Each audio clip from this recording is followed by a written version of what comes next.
Aku terlahir dari keluarga yang sederhana. Bapakku seorang petani, tapi cuman buruh, menggarap sawah milik orang lain. Karena memang kita tidak punya sawah sendiri, penghasilan bapak pun juga tak seberapa, hanya cukup untuk makan. Sedangkan ibuku menjadi buruh cuci gosok. Itu pun tidak tentu, hanya menunggu para tetangga untuk memberikan pekerjaan itu. Aku sebagai anak yang sudah mulai tumbuh dewasa, tak tega melihat itu semua. Hingga timbul kekuatan dalam diriku. Suatu saat bisa menjadi orang sukses, bisa membuat kedua orang tuaku senang dan bahagia. Aku pun bekerja apa saja, yang penting halal dan bisa membantu ekonomi keluarga. Aku yang hanya lulusan SMP tak berharap banyak untuk bisa kerja di sektor formal. Oh ya, aku sendiri 2 bersaudara. Adikku cewek masih duduk di kelas 1 SMP. Orangnya cantik dan imut. Aku begitu sayang sekali dengan dia. Usiaku dengan adikku berjarak cukup jauh, sekitar 5 tahunan. Namun biarpun begitu, kita cukup dekat. Dia sering ngajak aku ngobrol, curhat tentang masalahnya. Hingga suatu hari datanglah seorang teman. Dia ngajak aku untuk berwirausaha. Tanpa pikir panjang, aku pun langsung mau. Seiring berjalannya waktu, kita pun memulai bisnis ini. Sedikit demi sedikit, bisnis ini berjalan dan terlihat sekali potensinya akan maju. Singkat cerita, bisnisku maju pesat. Setelah 5 tahun, aku sudah bisa beli mobil. Beli 2 rumah, 1 untukku dan 1 untuk kedua orang tuaku dan adikku. Karena aku juga sudah menikah, jadi aku putuskan untuk tinggal sendiri, tidak ikut bersama orang tua, untuk menjaga hal-hal yang tidak baik dengan istriku. Aku takut akan terjadi suatu masalah.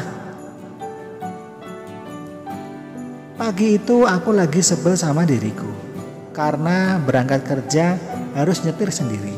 Sopirku Pak Parno pamit pulang dan tak akan kembali. Tapi tidak apa-apa, daripada tidak masuk kantor nanti pada nungguin. Karena pagi ini ada meeting untuk hal yang sangat penting. Oh ya, perkenalkan, namaku Rudi, umurku 27 tahun. Aku pemilik perusahaan ternama di kotaku. Perusahaan yang sudah aku rintis sejak 5 tahun yang lalu. Aku sudah menikah 2 tahun yang lalu. Istriku namanya Sinta. Dia cantik mempesona. Aku bertemu dengan Sinta waktu aku sedang cari baju di mall. 2 tahun menikah, aku belum diberi momongan. Biarpun begitu, aku tetap sayang dan cinta pada Sinta istriku. Oh ya, kembali lagi ke masalah sopir. Aku tidak terbiasa nyetir sendiri.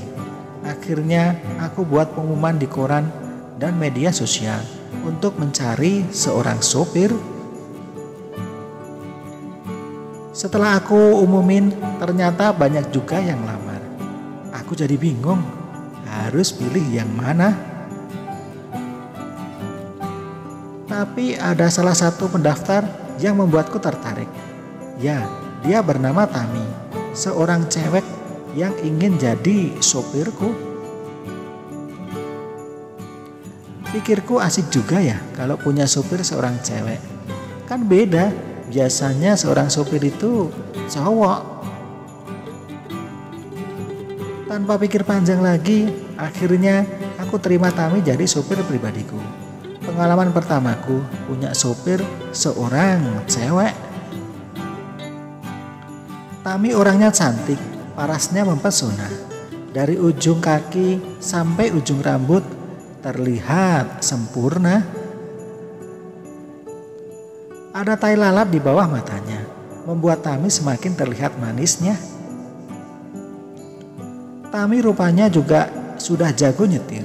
Aku perhatiin lebih jago dari Pak Parno, supirku yang dulu. Karena rumahnya di luar kota, Tami aku suruh nginep di rumahku daripada harus bolak-balik membuat badan capek. Oh ya, rumahku cukup besar. Aku tinggal bersama istriku, 2 orang pembantu, dan ditambah Tami, sopir baruku. Istriku pun tak masalah, aku punya sopir seorang cewek. Pesan dia cuma 1, asal aku tidak ada main dengan dia. Waktu itu sepulang kerja, aku ada masalah dengan istriku. Tak tahu apa sebabnya, kita pun cekcok. Dan istriku marah-marah lulu. Daripada boring di rumah, aku keluar saja nyari angin. Tentunya dengan supirku, si Tami. Dalam perjalanan, Tami bertanya, "Ada apa, Pak? Ada masalah ya, Pak, dengan ibu?" "Iya nih, Mbak, gak tahu apa sebabnya. Istriku marah-marah melulu," jawabku.